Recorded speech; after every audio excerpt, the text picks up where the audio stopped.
Je m'appelle Ella Washington, et j'avais 32 ans quand j'ai appris que dans ma famille, la propriété ne comptait que jusqu'à ce que quelqu'un d'autre décide d'en avoir plus besoin. Une semaine après avoir remboursé mon appartement, ma sœur cadette est arrivée et m'a dit qu'il n'était plus vraiment à moi. La lettre de la banque est arrivée un jeudi matin. Une enveloppe ordinaire, pas de feu d'artifice, pas de confetti, juste une ligne de texte qui disait que mon prêt immobilier était entièrement remboursé. Je n'ai pas pleuré.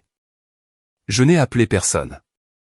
Je me suis assise sur le bord de mon canapé et je l'ai relu tellement de fois que ma vue a commencé à se brouiller, comme si les mots pouvaient se réarranger pour former autre chose si je détournais le regard trop longtemps.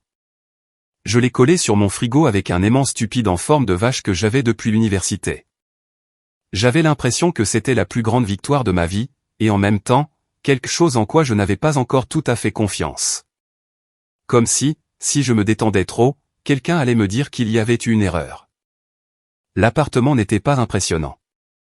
2 chambres à Chicago, de vieux appareils électroménagers, des planchers qui grinçaient aux mêmes endroits chaque nuit, comme pour me rappeler qu'ils étaient là avant moi. La deuxième chambre était à moitié débarras, à moitié bureau. C'était ma solution de fortune parce que je travaillais à domicile et que je ne pouvais pas me permettre un logement avec un vrai bureau quand je l'ai acheté 5 ans plus tôt. Mais il était à moi. Chaque bosse, chaque raccourci, chaque réparation bon marché racontait l'histoire du mal que je m'étais donné pour en arriver là. J'ai renoncé aux vacances, j'ai conduit une voiture assez vieille pour voter, et j'ai appris à réparer les éviers qui fuient sur YouTube au lieu d'appeler des plombiers. Pendant que mes amis sortaient le week-end, je prenais des contrats en freelance et des livraisons de repas. Quand ils postaient des photos de plage, je comptais mes tickets de caisse. Pendant des années, cet appartement a été la ligne d'arrivée vers laquelle je rampais. Alors, quand ma sœur Nathalie est arrivée sans prévenir ce mardi après-midi, tenant un immense café glacé comme si elle était chez elle, j'ai brièvement pensé qu'elle était peut-être venue me féliciter. C'était ma première erreur. Elle n'a pas dit bonjour. Elle n'a pas attendu d'invitation. Elle est passée devant moi et a commencé à regarder autour d'elle, ses yeux balayant tout comme si elle inspectait une location. Elle a jeté un œil dans la deuxième chambre, la salle de bain, même mon minuscule placard de bureau. C'est plus grand que dans mes souvenirs, a-t-elle finalement dit, les mains sur les hanches. Merci, ai-je répondu. Elle a hoché la tête comme si elle venait de confirmer quelque chose d'important dans son esprit. Puis elle s'est tournée et m'a regardé droit dans les yeux. Nous avons convenu que ce devrait être un lieu familial maintenant. J'ai cligné des yeux. Pardon ? Elle l'a répété, plus lentement, comme si je ne comprenais pas l'évidence. Maman et papa pensent que c'est logique. Tu n'as pas vraiment besoin de tout cet espace. J'ai ri. C'est sorti avant que je puisse me retenir. Un son sec et gênant. Tu plaisantes. Nathalie n'a pas souri. Les heures de marque ont été réduites, a-t-elle continué. La garderie est hors de prix, et tu es toute seule ici. Elle a haussé les épaules. C'est un peu égoïste de garder tout cet espace pour toi. Égoïste. Ce mot m'a frappé plus durement que tout ce qu'elle avait dit. J'ai regardé mon appartement, me demandant si elle voyait quelque chose que je ne voyais pas. Une salle de bal cachée. Une aile supplémentaire que j'aurais oubliée. Nathalie, dis-je lentement. Ce n'est pas une maison de famille. Je l'ai achetée. Je l'ai payée. Elle a agité la main comme si ce n'était qu'un détail technique. Allons. Tu n'utilises même pas la deuxième chambre. Nous allons emménager et tu pourras trouver quelque chose de plus petit. Tu t'en sortiras. Elle l'a dit comme si elle annonçait la météo. Nous devrons être installés d'ici la fin du mois prochain, a-t-elle ajouté, reprenant déjà son café. Ça devrait te laisser assez de temps. Je suis resté là, figé. J'avais entendu des choses folles de la part de ma famille au fil des ans, mais là, c'était un nouveau territoire. Il ne s'agissait pas d'emprunter de l'argent ou de demander des faveurs. Il s'agissait de m'effacer complètement. Tu as déjà parlé à maman et papa, ai-je demandé. Bien sûr, a-t-elle dit. Ils sont d'accord. C'est mieux pour tout le monde. Et que pense-t-il que je vais faire, ai-je demandé. Partir, tout simplement. Elle a soupiré comme si je faisais du drame. Tu comprendras quand tu auras des enfants. Cela m'a fait rire à nouveau, mais cette fois, c'était un rire amer. Tu n'as pas à décider de ça, ai-je dit. Vous n'emménagerez pas ici. Nathalie s'est arrêtée à la porte, la main sur la poignée. Elle s'est retournée et m'a adressé ce sourire, celui qu'elle utilisait quand elle supposait que les choses finiraient par aller dans son sens. Nous avons déjà parlé à maman et papa, a-t-elle répété. Et puis elle est partie. Je suis resté dans mon salon longtemps après la fermeture de la porte, écoutant le frigo se mettre en marche avec son grognement familier. Mes yeux sont retournés vers la lettre de la banque sur le frigo. Pendant une seconde, je me suis demandé si j'avais tout imaginé. Ce n'était pas le cas. Cette nuit-là, je n'ai pas pu me concentrer sur mon travail. Mon cerveau répétait en boucle les mêmes mots. Lieu familial. Comme si mes années de sacrifice ne comptaient pas.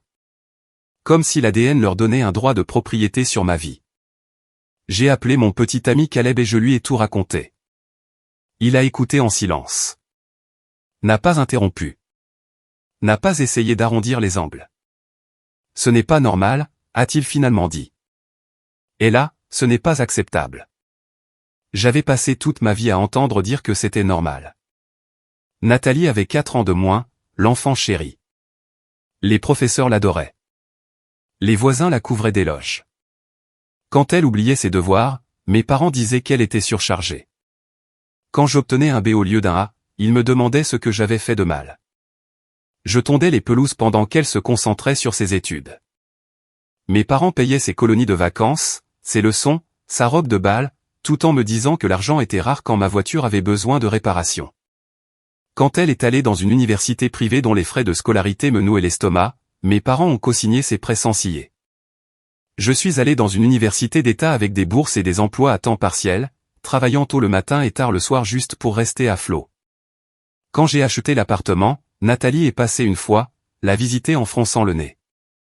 C'est confortable, a-t-elle dit. Je ne pourrais jamais vivre dans un endroit comme ça, mais tant mieux pour toi. Ce commentaire m'est resté en tête. Avance rapide, elle a épousé Marc. Un type sympa, un professeur de sciences tranquille au collège. Il louait un appartement de 3 chambres plus récent, avec salle de sport, terrasse sur le toit, tout ce que mon logement n'était pas. Puis ils ont eu un bébé. Les frais de garde d'enfants sont arrivés. Les heures de Marc ont été réduites. Nathalie a quitté son emploi à temps partiel. Et soudain, mon appartement n'était plus si petit. Les appels ont commencé le lendemain matin.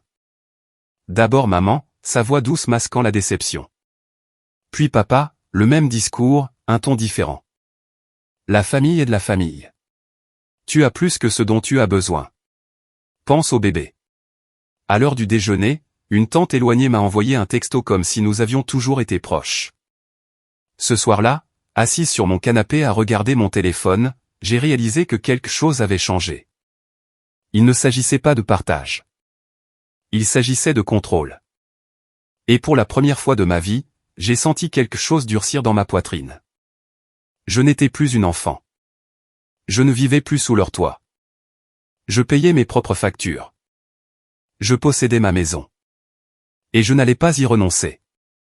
Pas cette fois. Le dîner du dimanche avait toujours été l'arme préférée de mes parents. Ils n'appelaient jamais ça une dispute, jamais une confrontation. C'était juste un dîner. Pain à l'ail, lasagne. Des sourires polis étirés sur des visages qui savaient déjà comment la soirée se terminerait. Alors, quand ma mère a appelé le vendredi après-midi et a dit « Tout le monde sera là. Nous parlerons calmement », je savais exactement ce qu'elle voulait dire. Calmement signifiait ensemble. Ensemble signifiait en infériorité numérique. Pourtant, j'ai dit oui. Non pas parce que je voulais y aller, mais parce que je voulais l'entendre de vive voix.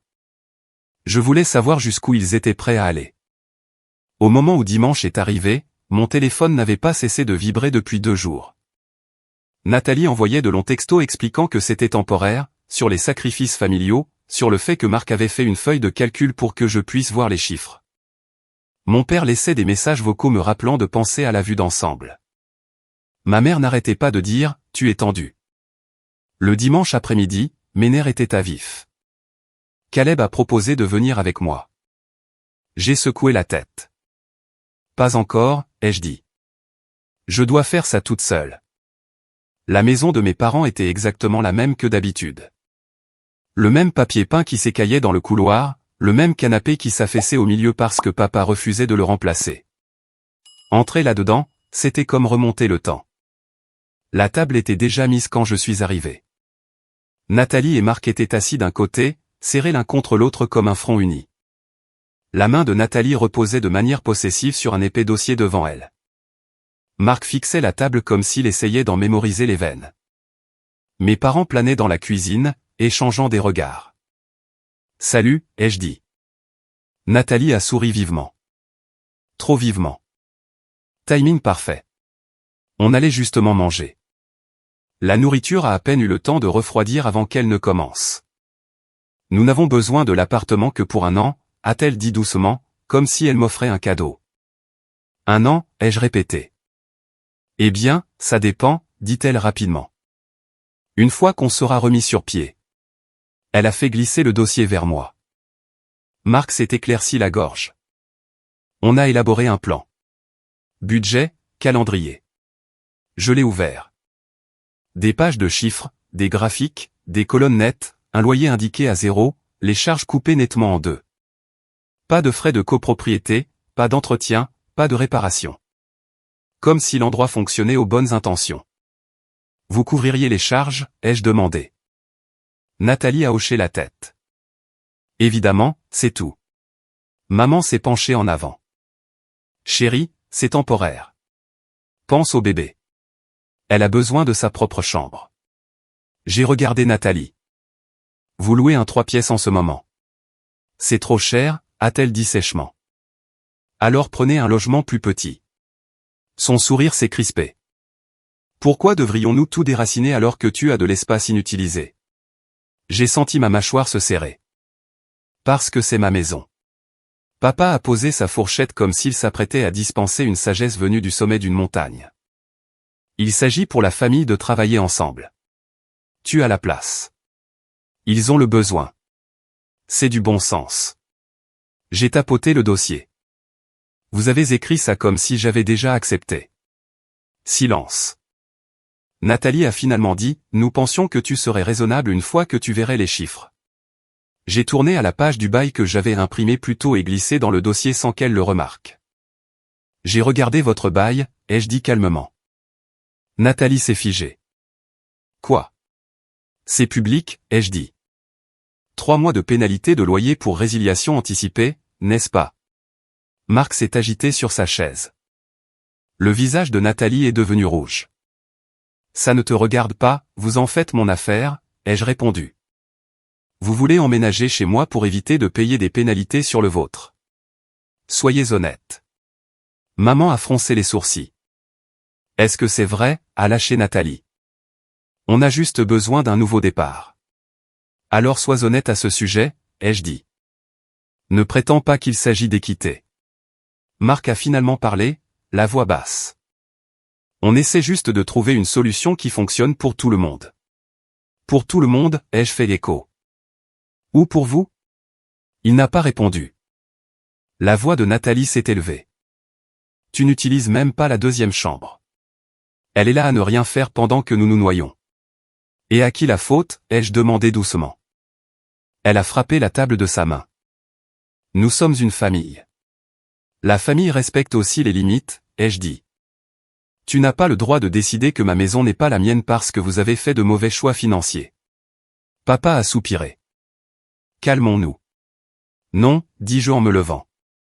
Vous êtes tous venus ici prêts à me culpabiliser pour que j'abandonne ma maison. Je ne le ferai pas, la voix de Nathalie tremblait.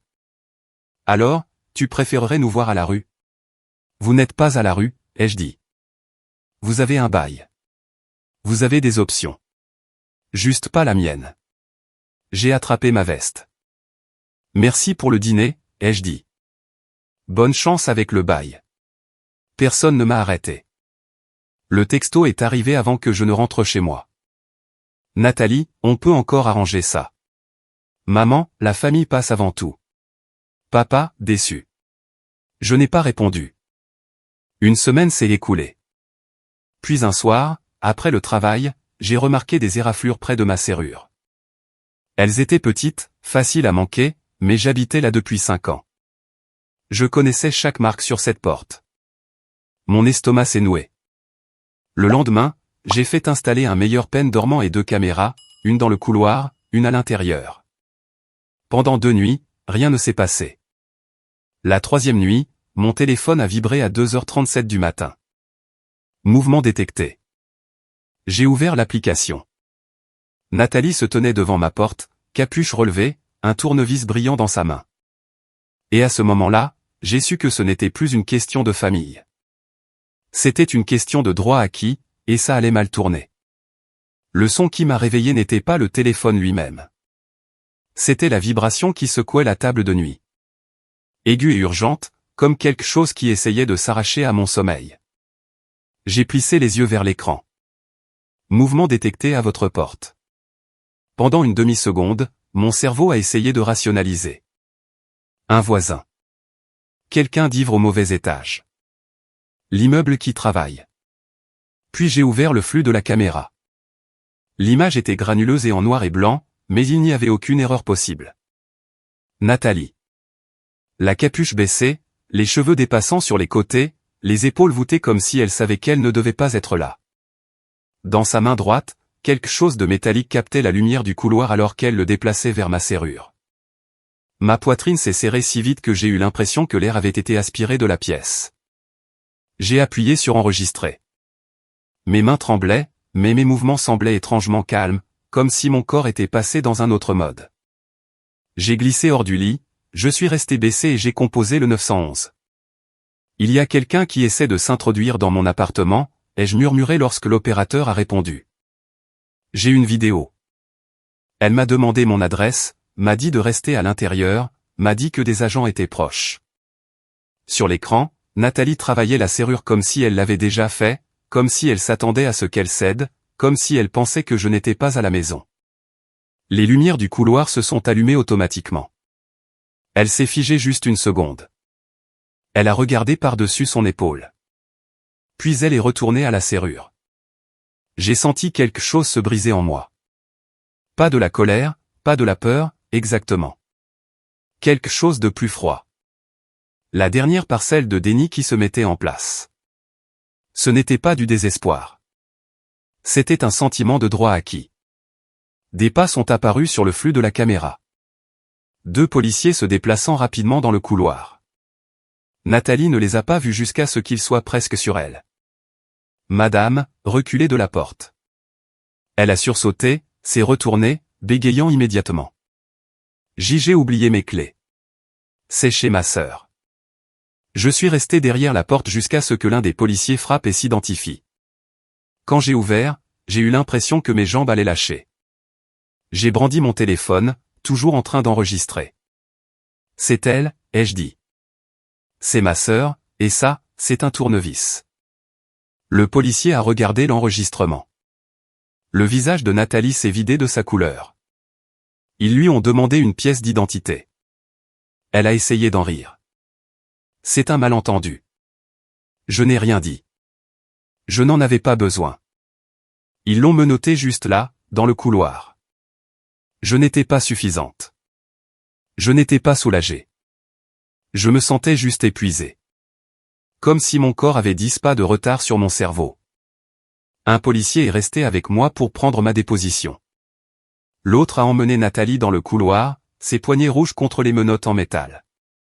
5 minutes plus tard, Marc est arrivé en courant dans le couloir en pantalon de survêtement, les cheveux en bataille, la panique lisible sur son visage. Que se passe-t-il, a-t-il demandé, essoufflé. Elle a essayé de s'introduire par effraction, ai-je dit sèchement. Il a regardé le policier, puis Nathalie. Elle pensait qu'elle avait encore un double. Je ne lui en ai jamais donné, ai-je dit. Marc s'est frotté le visage. Il n'a pas discuté après ça, a juste marmonné quelque chose sur le fait d'appeler un avocat et les a suivis dehors. Quand la porte s'est finalement fermée et que le couloir est redevenu silencieux, j'ai verrouillé le pen dormant et je me suis appuyé contre, le regard dans le vide. Les caméras ont continué à enregistrer longtemps après que tout se soit arrêté. Le lendemain matin, j'ai pris quelques heures de congé. Je voulais que tout soit documenté avant que l'histoire ne soit réécrite pour moi. Je suis allé au poste de police et j'ai remis les images. Ils ont récupéré l'enregistrement de l'appel au 911, m'ont donné un numéro de dossier, m'ont dit que la vidéo rendait les choses assez simples. En rentrant chez moi, j'ai tout sauvegardé 2 fois. Une fois sur une clé USB, une fois sur un dossier cloud avec un mot de passe que je n'avais jamais utilisé auparavant. J'ai imprimé le rapport d'incident et je l'ai glissé dans le même dossier que mes papiers d'hypothèque. La propriété rencontre la protection. À midi, mon téléphone explosait. Maman a appelé la première. Comment as-tu pu faire ça à ta sœur, a-t-elle exigé. Elle a essayé de s'introduire chez moi à 2 heures du matin. Je n'ai rien fait. Tu n'avais pas à appeler la police, a répliqué maman. Elle avait un tournevis dans ma serrure, ai-je répondu. Qu'est-ce que j'étais censé faire exactement? La famille gère les choses en privé, a-t-elle dit. Est-ce que en privé signifie prétendre que ça n'est pas arrivé, ai-je demandé. Elle n'a pas répondu. Papa a appelé 1 heure plus tard. Elle a fait une erreur, a-t-il dit. Ne gâche pas sa vie pour ça. Je dormais dans ma propre maison, ai-je dit. Je ne vais pas m'excuser de l'avoir protégée. Il a marmonné quelque chose sur le fait que j'étais froide. J'ai raccroché avant de dire quelque chose que je ne pourrais pas retirer. Les textos ont afflué de parents qui n'avaient pas pris de mes nouvelles depuis des années. Elle ne le pensait pas, retire les charges. Elle a un bébé. Je les ai tous ignorés. 2 jours plus tard, j'ai trouvé autre chose. Les archives judiciaires sont publiques si vous savez où chercher. Nathalie avait une petite accusation de fraude datant de 5 ans. Peine différée, probation, amende payée. Rien de dramatique, mais pas rien non plus. Cette fois, le juge n'a pas eu beaucoup de patience. Elle a plaidé coupable. A pris une courte peine, 3 mois, un casier judiciaire permanent. Marc m'a envoyé un texto pendant qu'elle était en prison. Un long message. Stress, facture, garderie, la vie qui va trop vite. Elle essayait juste de garder un toit au-dessus de la tête de nos enfants, a-t-il écrit. Je l'ai lu 2 fois. Je l'ai sauvegardé. Je n'ai pas répondu. Leurs finances se sont effondrées rapidement après ça. Pénalité de bail, location à court terme à un taux plus élevé, Marc supportant tout sur un salaire d'enseignant pendant que Nathalie ne trouvait pas de travail avec un casier. 3 mois plus tard, maman m'a dit qu'ils avaient emménagé avec elle et papa. C'est entre vous et eux, ai-je dit. Elle n'a pas aimé cette réponse. 1 mois après la sortie de Nathalie, papa est passé à mon appartement pour déposer du courrier qui était allé chez eux par erreur. Il avait l'air plus vieux, fatigué. Ta sœur passe un mauvais moment, a-t-il dit doucement. Elle a fait ses choix, ai-je répondu. Elle dit que tu la détestes. Je ne la déteste pas, ai-je dit. J'en ai juste marre d'être la personne sur qui tout le monde s'appuie tout en me traitant d'égoïste. Il n'a pas discuté, a juste hoché la tête, m'a tendu le courrier et est parti. La vie est revenue à la normale plus vite que je ne l'attendais. Travail, salle de sport, réparer la fenêtre qui coince que j'ignorais depuis des années, peindre le mur du couloir correctement cette fois. Le calme. Plus tard, maman m'a dit que Nathalie voulait mettre les choses au clair. J'ai accepté de la rencontrer à une condition. Ma maison est hors de question, ai-je dit. Pas de débat, pas de surprise. Maman a accepté. Je ne le savais pas encore, mais cette conversation serait la dernière illusion à tomber. La rencontre était prévue pour samedi après-midi chez mes parents. Terrain neutre, a dit maman, comme si cette phrase seule pouvait rembobiner tout ce qui s'était passé. Nathalie était déjà là quand je suis arrivé, assise à la table de la cuisine, les bras croisés serrés sur sa poitrine, le menton levé de cette manière familière qu'elle utilisait chaque fois qu'elle se sentait acculée mais refusait de le montrer. Marc était assis à côté d'elle, les épaules affaissées, les yeux fixés sur le grain du bois comme s'il essayait de disparaître dedans. J'ai pris la chaise en face d'eux. D'accord, ai-je dit. Vous vouliez parler. Nathalie n'a pas perdu de temps. Tu n'avais pas à appeler les flics, a-t-elle dit immédiatement, la voix sèche. La famille ne se fait pas ça. Je l'ai regardé, vraiment regardé, et j'ai senti quelque chose se mettre en place. Tu as essayé de t'introduire chez moi à 2h30 du matin, ai-je dit. Ce n'était pas une conversation familiale. C'était un crime. J'étais désespéré, a-t-elle répliqué. Tu ne voulais pas écouter. Tu ne nous as laissé aucun choix. Il y avait un choix, ai-je dit. Simplement, il ne te plaisait pas. Elle a levé les yeux au ciel. As-tu la moindre idée de la difficulté avec un bébé et des factures? On avait besoin d'aide. Vous vouliez une maison gratuite, ai-je répondu d'un ton égal. Marc a tressailli. Nathalie m'a foudroyé du regard. On méritait de l'aide, a-t-elle dit. Tu n'as pas d'enfant. Tu ne comprends pas ce que c'est de voir de l'espace gaspillé pendant que tu te noies. Les mots m'ont frappé, mais ils n'ont pas eu l'effet d'avant. De l'espace pour lequel j'ai travaillé, ai-je dit. De l'espace que j'ai payé pendant que tu le trouvais petit et que tu en riais il y a des années. C'était différent, a-t-elle rétorqué. Tu t'accroches à de vieilles histoires. Non, ai-je dit. Je m'accroche à la réalité. Elle s'est penchée en avant. Tu as ruiné mon casier. Tu as ruiné ma vie. Je n'ai pas élevé la voix. Je n'en avais pas besoin. C'est toi qui as pris le tournevis, ai-je dit. C'est toi qui t'es présenté à ma porte. Tu as fait ce choix, pas moi. Un silence épais et inconfortable a rempli la cuisine.